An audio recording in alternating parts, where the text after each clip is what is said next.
અને ભગવાનનો ઈશારો સમજી ગયા છો. ગદાઓના પ્રહાર કરી દુર્યોધનના રામ બોલવાય.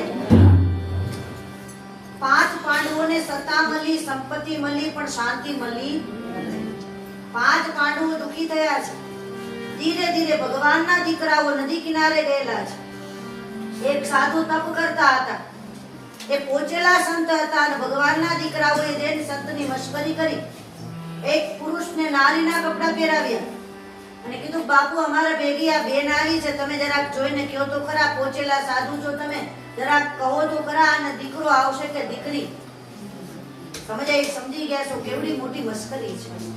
અગ્નિના પારખા ન લેવાય કે આ કેવું હોય, ઝેરના પારખા ન લેવાય, કડવું આવે કે મીઠું આવે, એમ કોઈ દી સાધુ સતીના પારખા લેવાય. અને આજ કીધું કે આને દીકરો આવશે કે દીકરી? ત્યારે સંતોએ કીધું, કાંબળો આને દીકરોય નહીં આવે, દીકરી નહીં આવે, તમારા કુળના વિનાશનું કારણ આવો શ્રાપ મળ્યો. પછી તો એ કપડા હટાવ્યા ને તો પેટના ભાગેથી મોટો બધો લોખંડનો મુસળ જેવો પદાર્થ નીકળ્યો. નદી કિનારે ઘસી નાખ્યો. એમાંથી કાટાળી વનસ્પતિ થઈ.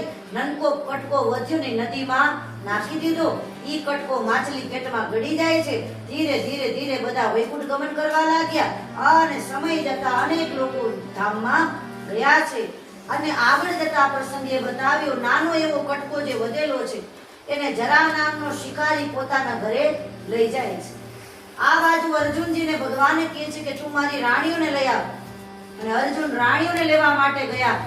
રસ્તામાં બધાને ખબર હશે, સમય બલવાન હે નહીં પુરુષ બલવાન, કાવ્ય અર્જુન લૂંટિયા ને એ જ ધનુષે. રસ્તામાં કાવાઓ આવે અને અર્જુનનું ગાંડિયું કામ કરતું નથી. ત્યારે બધી રાણીઓ તળાવમાં પોતાના પ્રાણ આપે છે. અને તળાવને લગભગને ખબર હશે, નામ છે ગોપી તળાવ. આપણા ગુજરાતમાં આવેલું ગોપી તળાવ છે, જ્યાં બધાએ ધામમાં ગમન કર્યું. અને એટલા માટે તો ગોપી તળાવની માટી એટલે ગોપી ચંદન કહેવાય છે. દરેક વૈષ્ણવોના કપાળમાં ગોપી ચંદન હોય ને. અને આપણા ગુજરાતમાં છે ગોપી તળાવ. એક વાર તો જીવનમાં ગોપી તળાવની યાત્રા કરવી જોઈએ ને.